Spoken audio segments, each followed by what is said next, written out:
ආයිබෝවන් කියලා පිළිගන්නවා අපේ IT Works YouTube channel එකට. ඉතින් ඔයගොල්ලෝ මේ සම්බන්ධ වෙලා තියෙන data structures and algorithm සම්බන්ධව සිදු කරනු ලබන 9 වෙනි වීඩියෝ එකත් එක්ක.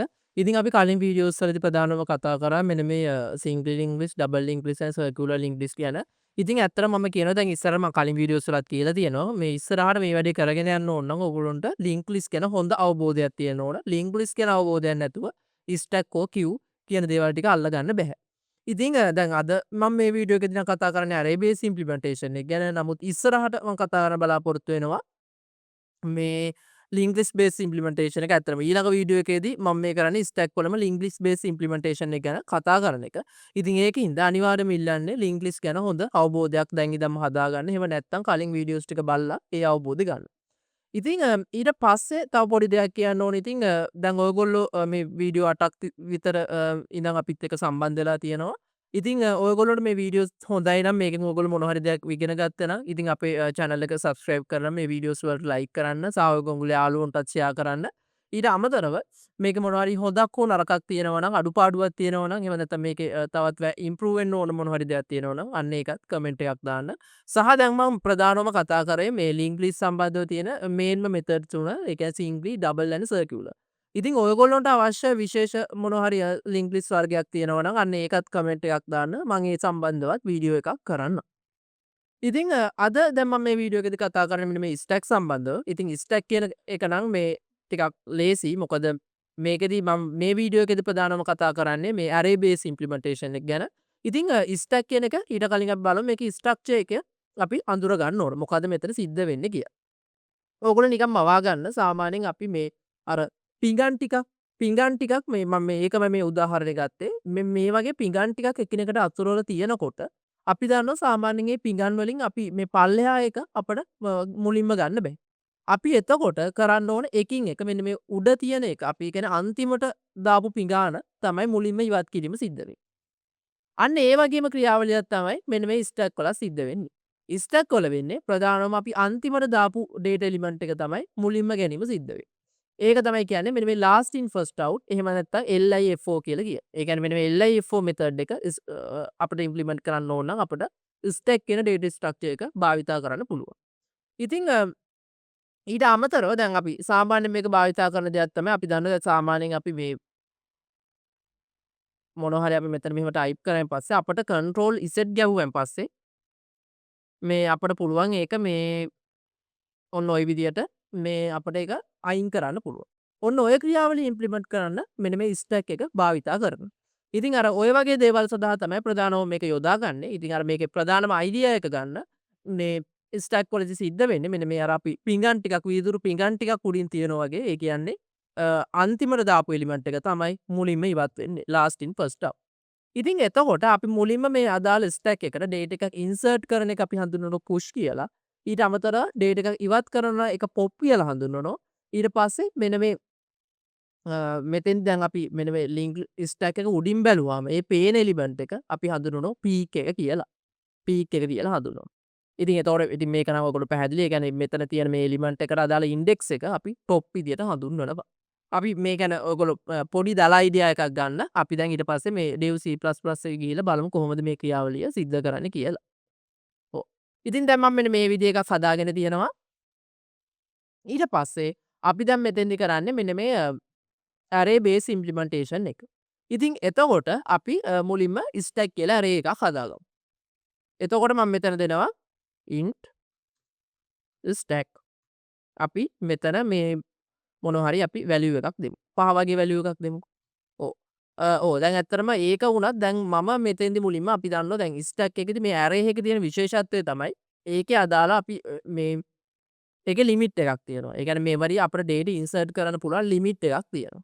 ඉතින් අන්න ඒකින්ද මම මෙතෙන්දි ඒ කියන්නේ මේ විදියත් හරි. නමුත් මම මෙතෙන්දි ලිමිට් එක ඩිෆයින් කරනවා max කියලා variable එකකින් max සමා වෙන ඩිෆයින් කියලා ගන්නවා. max 5 කියලා ගන්න. ඊට පස්සේ මෙතෙන්ට ඒක දාන්න. ඔය විදිහට ගත්තා. ඊට පස්සේ දැන් මෙතෙන්දී අපි කරන්නේ දැන් මේ එක් එක් එලිමන්ට් වලට දැන් අපි මේ අදාළ ස්ටැක් එකේ තියෙන එක් එක් එලිමන්ට් ටික අපි ඩිෆයින් කරගන්නේ මෙන්න මේ টොප් කියලා එලිමන්ට් එකේ. ඒ කියන්නේ টොප් කියලා දැන් අපි හිතමු පළවෙනි එලිමන්ට් එක ගන්න ඕනේ කියලා. මම මේ පොඩි උදාහරණයක් පෙන්නන්නේ. එතකොට ස්ටැක් টොප් කියන එක තමයි මෙතෙන්දී අපි අරගෙන අන්න ඒකට අදාළ වැලියු එක තමයි අපි නිරූපණය කිරීම සිද්ධ වෙන්නේ. ඉතින් දැන් අපි මේ පළවෙනි අවස්ථාවේදී තාම ස්ටැක් එකට data insert කරගෙන නැහැ. නිකන් අපි array එකක් define කරලා විතරයි තියෙන්නේ. ඉතින් එතකොට අපිට මේක ඒ සඳහා මම ගන්න වේරියබල් එකක් int top සමානයි -1 කියලා. මම මේ -1 ගත්ත එක ඔයගොල්ලෝට ඉස්සරහට පැහැදිලි වේවි. අපි මුලින්ම කතා කරමු මේකෙදි මෙන්න මේ data එකක් push කරන්නේ කොහොමද කියන එක ගැන අපි කතා කරමු. ඉතින් එතකොට මේ අපි දැන් මොන මම ගන්නවා void push කියලා. void push කියන එක අරගෙන එතෙන්දිත් අපි මුලින්ම බලන්න ඕන මෙන්න මේ ස්ටැක් එක සම්පූර්ණයෙන් පිරීලාද කියලා. පිරීලා නම් අපිට data insert කරන්න බැහැ. ඉතින් එතකොට අපි ඒ සඳහා දැන් ගන්න ඕන මෙන්න මේ වගේ concept එකක් තමයි මම මේකෙදි සිද්ධ කරන්න බලාපොරොත්තු. ඒ කියන්නේ මේක තමයි ස්ටැක් වලදී යන්නේ. දැන් අපි top කියන එක -1 වෙනවා. අපි data එක insert කරනවා නම් top කියන එක මම ප්ලස් ප්ලස් දෙනවා. එතකොට top ප්ලස් ප්ලස් දුන්නාන් පස්සේ අපි දන්නවා ඒක බිංදුවක් වෙනවා. බිංදුවක් දීලා ස්ටැක් එකට අදාළ টොප් එලිමන්ට් එකට අපේ අදාළ එලිමන්ට් එක ඩිෆයින් කරගෙනවා. අන්න ඒක තමයි මෙතන සිද්ධ වෙන්නේ. ඊට පස්සේ අපි තවත් data එකක් insert කරනවා කියමු. එහෙම වුණත් වෙන්නේ top කියන එක ආපහු ප්ලස් ප්ලස් වෙනවා. ඒ කියන්නේ top කියන එක එතකොට 1 වෙනවා. දැන් මුලින්ම තිබ්බ බිංදුව ඊට පස්සේ ආපහු 1 වෙලා ඒක ඊට පස්සේ ස්ටැක් වල top එකට අදාළ එලිමන්ට් එක ඩිෆයින් කිරීම සිද්ධ වෙනවා. ඉතින් ඔන්න ඔය ක්‍රියාවලිය තමයි මම මෙතෙන්දී සිද්ධ කරන්න බලාපොරොත්තු වෙන්නේ. දැන් අපි හිතමු දැන් ඔන්න ඔය විදිහට ගිහලා টොප් කියන එක දැන් රින එකේ තියෙන්නේ. දැන් පළවෙනි අවස්ථාවේ පුෂ් කරද්දි টොප් ප්ලස් ප්ලස් වෙනවා. එතකොට ඒක බිංදුව වෙනවා. ඉතින් ඔය විදිහට ගිහලා data අපිට ඔයගොල්ලෝ පොඩ්ඩක් කල්පනා කරලා බලන්න.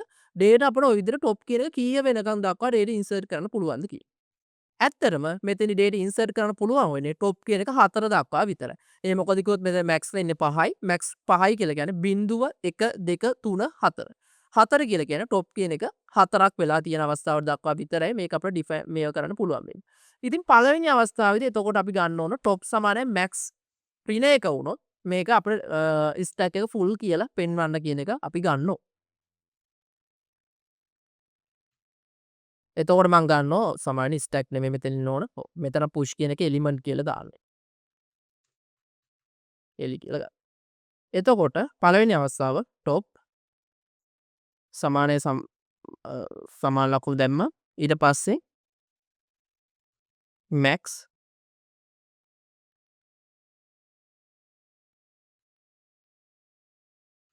max -1 කියලා ගන්න. ඔන්න ඕක අරගෙන ඊට පස්සේ මෙතන printf කියලා ගත්තා. printf අරගෙන stack is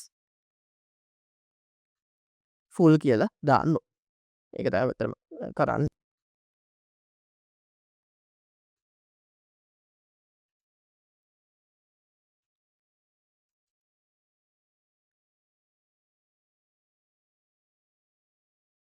ඊට පස්සේ මෙතන අපි දැන් max කියන එක -1 මේ අවස්ථාව ගත්තා.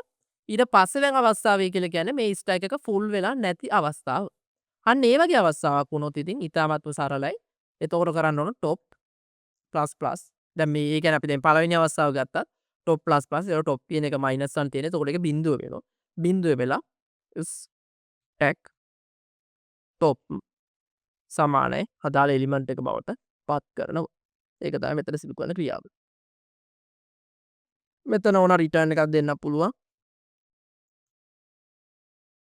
මෙතනත් රිටර්න් එකක් දෙන්න පුළුවන්. ඔව් ඉතින් ඔන්න ඔය විදිහට ගන්න පුළුවන්. එතකොට ඒ ක්‍රියාවලිය හරි. ඊට පස්සේ ඉතින් අපි පුෂ් කියන එක දැන් හදාගෙන තියෙන. ඊට පස්සේ පොප් අවස්ථාවට කලින් අපි පීක් එක ගමු. ඒ කියන්නේ පීක් කියලා කියන්නේ මේකේ තියෙන අපිට ඇත්තටම දැන් අර ලින්ක් ලිස්ට් වල වගේ අදාළ ඔක්කොම එලිමන්ට් ටික මේක අපිට බලන්න බැහැ. ඒ කියන්නේ අපිට මේ තියරිටිකල් ගත්තන් පස්සේ අපිට දැන් මේක තේරෙනවා. දැන් මොකද මේ ඇරේ එකක් ගත්තන් පස්සේ ඒකේ තියෙන ඔක්කොම එලිමන්ට් ටික අපිට ගන්න පුළුවන්. නමුත් මේක මේ තියරිටිකල් ගත්තන් පස්සේ අපිට මේකෙන් බලන්න පුළුවන් මේ ස්ටැක් කියන ඩේටා ස්ට්‍රක්චර් එකෙන් බලන්න පුළුවන් ඒකේ තියෙන අන්තිම එලිමන්ට් එක විතරයි. අන්තිම එලිමන්ට් එකෙන් පස්සේව බලන්න ඒ ටික ඉවත් කරලා බලන්න ඕන. ඉතින් ඒකින්ද මම මෙතන ගන්නවා void p කියන අවස්ථාව. p කියන අවස්ථාව අරගෙන එතනත් ඉතින් මම මේ විදිහට මේක හදා ගන්නවා. ඒ කියලා කියන්නේ දැන් මුලින්ම data ඒ කියන්නේ ස්ටැක් එකට ඩේටා මුකුත් ඉන්සර්ට් කරලා නැති අවස්ථාව ගත්තොත් අන්න එතකොට টොප් එක ඍණ 1. අන්න ඒ අවස්ථාවේදී ඉතින් කොහොමද ඩේටා තියෙන්න විදියක් නැහැ. ඉතින් එතකොට වෙන්න ඕන මේ stack is empty කියලා print වෙන්න ඕනේ. ඉතින් මම ඒක මුලින්ම කරනවා if top සමාන -1 කියලා ගත්තා. එතකොට අරගෙන printf ගත්තා. stack is empty කියලා ගත්තා. ඔව් විතර. else අවස්ථාව ගත්තා.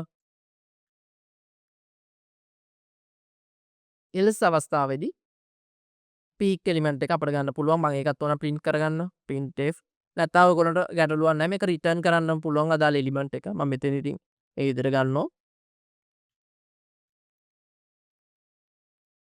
peak element is ඔය විදිහට ගත්තා. stack top කියලා ගත්තා. ඒක තමයි මෙතනදි මම සිද්ධ කරලා තියෙන්නේ.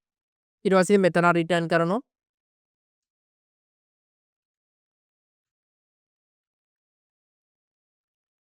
රිටර්න් කරා. එතකොට හරි.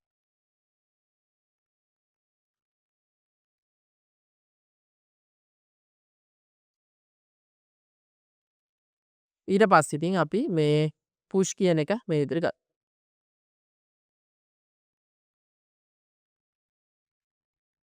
මම මෙතන දානවා 56. අපි ඒ මේක දැන් ටෙස්ට් කරලා බලමු.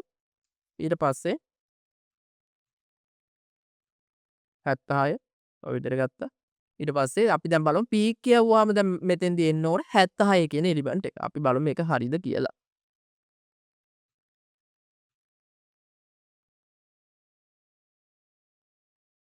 සාමාන්‍යයෙන් මෙතන රිටර්න් කරන්න ඕන.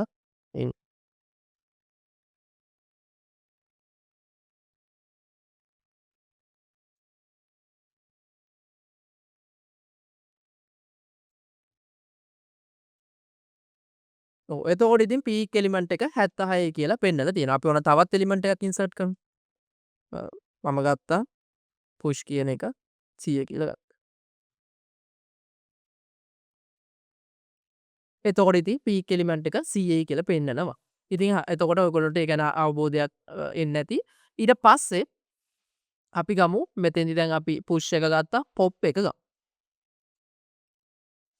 ඊට පස්සේ void pop ගත්තයින් පස්සේ ඔන්න එතනත් ඉතින් අපි කරන්න ඕන මෙන්න මේ වැඩේම තමයි. ඒ කියන්නේ stack එක empty ද කියලා බලන්න. stack එක empty වුණොත් ගන්න බෑනේ. අපි ඕන මේකම ගමු. එතකොට ලේසි.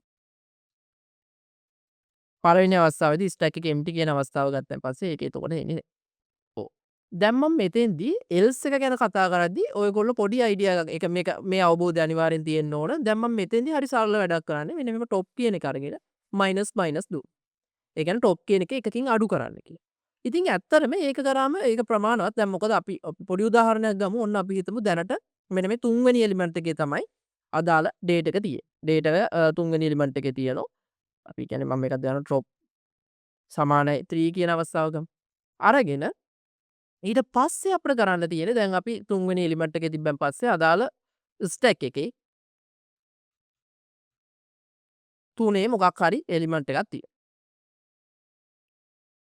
ඊට පස්සේ top කියන එක ඊට පස්සේ අපි දැන් මේ මම මෙතන මේ එලිමන්ට් එක ඉවත් කරන්න නම් මම top කියන එක දෙකට දානවා. එතකොට ඔයගොල්ලෝ හිතන්න දැන් මෙන්න මේ peak එක ගත්තන් පස්සේ peak එකත් පෙන්නන top කියන එක. top කියන එකේ පෙන්නන්නේ එතකොට ඊට කලින් එලිමන්ට් එක. ඊට පස්සේ අපි ගත්තොත් මේ push කියන අවස්ථාව ගත්තන් පස්සෙත් එතකොට එන්නේ බලන්න top plus plus.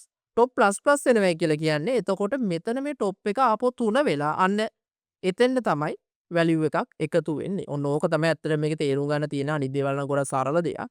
ඒ කියන්නේ දැන් මෙතනදි top minus minus කරාම ඊළඟට අපි මොන හරි එලිමන්ට් එකක් ඇතුළත් කරද්දි වෙන්නේ අර top කියන එක 3 වෙලා 3ට අදාළ stack 3ට අපි 100 දාමු.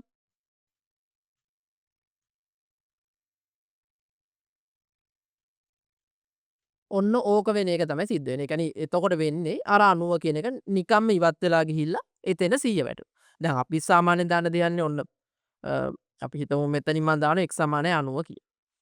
ඊට පස්සේ එතනම පල්ලෙහායින් මම දානවා x සමානයි 30 කියන්නේ. එතකොට ප්‍රෝග්‍රෑම් එක බාර ගන්න එතන යටම තියෙන වැලියු එක. ඉතින් එතකොට ඒක 30 විදියට වැටෙනවා. ඒ වගේම තමයි මෙතන වෙන්නේ මම ස්ටැක් කියන එක අපි මුලින්ම තිබ්බේ 390 තිබුණා. ඊට පස්සේ ස්ටැක් කියන එක 3ට 100 දැම්මෙන් පස්සේ ප්‍රෝග්‍රෑම් එක බාරගන්නේ මෙතන මේ අන්තිමට තියෙන එලිමන්ට් එක. ඒ කියන්නේ අන්තිමට මේකට ඉන්සර්ට් කරපු ඩේටා එක තමයි පිළිගන්නේ. ඉතින් ඕක තමයි ඇත්තටම මට මෙතෙන්දී කියන්න ඕනකම තිබුණේ. ඉතින් මෙහෙම කරාම මේක හොඳටම ප්‍රමාණවත්. එතකොට මම මෙතන දානවා රිටර්න් ඔන්න විතර ගත්තා. ඉතින් එතකොට අපි මේකත් කරලා බලමු. පොප් කියන එකත් ගමු. පොප් කියන එක අරගෙන එතනට මම මේක දැම්මා. ඊට පස්සේ මම මෙතන පීක් දානවා. අපි දැන් රන් කරලා බලමු. එතකොට ඉතින් මම මෙතන පීක් එක අයින් කරන් දැන් මෙතන මුලින්ම තිබ්බේ 100 ඊට පස්සේ අයින් වෙලා තියෙනවා. ඊට පස්සේ පෙන්නන්නේ 76යි. ඒක තමයි මෙතන සිදු කරන ක්‍රියාවලිය වෙන්නේ. මේ එතකොට අපි ඒ ක්‍රියාවලිය හරි. ඊට පස්සේ මෙතන අපිට තවත් ඕනනම් පොඩි වැඩක් කරන්න පුළුවන්. ඒකත් සාමාන්‍ය භාවිතා කරන ෆන්ක්ෂන් එකක්. අපිට ගන්න පුළුවන් ඕන is full and is empty කියන මෙතඩ් දෙක ගන්න පුළුවන්. ඕන මම ඒකත් කරන්නම්. void is full කියන අවස්ථාව. ඒ කියන්නේ අපිට චෙක් කරන්න පුළුවන් අදාළ ස්ටැක් එක fullද කියන අවස්ථාව. ඒක චෙක් කරන්න ඉතින් හරිම සරල දෙයක්. return top සමානයි max රින එකද කියලා චෙක් කරන්න තියෙන්නේ. එච්චරයි. ඉතින් එතකොට අපි දන්නවා සමානයි මෙතන bool කියන එක එන්න ඕන. මොකද boolean value එකක් තමයි පාවිච්චි කරන්නේ. එතකොට return කියන එක top සමානයි max කියන අවස්ථාව ගත්තන් පස්සේ ඒක defaultම වෙන්නේ. එතකොට true කියන එක ඒක ඒ කියන්නේ true එකක් විදියට යනවා. ඒ කියන්නේ එහෙම වෙලා තියෙනවා නම් ඒ condition එක දැන් අපි හිතමු මේක full අවස්ථාව කියන්නේ max එක 4. max 4 වෙන අවස්ථාව තියෙනවා නම් මේ කෑල්ල මෙතනින් true වෙනවා. එතකොට මේකට යන්නේ ඒ true කියන එක. ඉතින් ඊට පස්සේ අපට ඕනම් මේ ඕනම් මෙතන අපිට ඒ මොනක් ගන්න පුළුවන්. මෙතන if top සමානයි max රින එක නම් මේක මේ අපිට මේ කියන්නේ අදාළ මොනවා හරි මේ එකක් ඩිස්ප්ලේ වෙන්නේ. ඒ කියන්නේ අපිට list is full වගේ එකක් ගන්න පුළුවන්. ඊට පස්සේ ඉතින් bool is empty කියන එකක් ගන්න පුළුවන්. එතකොට ඒකට එන්නේ මේ top කියන එක -1. ඔන්න ඔච්චර. ඉතාමත් සරල දෙයක්. ඉතින් එතකොට මේක රිටර්න් වෙනවා. එතකොට මේ එකෙන් true එකක් තමයි එතකොට මේකෙන් එළියට එන්නේ. අපට ඕන ඉතින් ඊට පස්සේ මෙතන මේ is full එක වුණා. මෙතෙන්ට මෙහෙම ඇඩ් කරලා අපිට ඒ ක්‍රියාවලිය සිද්ධ කරන්න පුළුවන්. ඉතින් ඒක ඔයගොල්ලෝ කරගන්න ඒක ලොකු දෙයක් නෙමෙයි. මේ ඕනම් මෙතනින් අපිට මේ is full එක මෙතෙන්ට අපිට දාන්න පුළුවන්. ඒ වදියට අපිට මේක කරන්න පුළුවන්. ඒත් අර විදිහටම රන් වෙන කිසි ගැටලුවක් නැහැ. ඉතින් ඒ කියන්නේ දැන් මෙතෙන්දි වෙන්නේ එහෙම අවස්ථාවක් තිබුණොත් ඒක මේ true කියන condition එක එනවා. මෙතෙන්ටත් ඔයගොල්ලන්ට add කරන්න පුළුවන්. මම ඒ ගැන ලොකුවට කතා කරන්නේ නැහැ. ඉතින් ඔයගොල්ලන්ට ඒක පැහැදිලි වෙන්න ඕන. ඉතින් අපි දැන් මේ වීඩියෝ එක මම මෙතනින් නවත්තනවා. මේ array based implementation එක තමයි මම මෙතනදි කතා කරේ. අපි ඊළඟට කතා කරමු මේ linked list based implementation එක ගැන.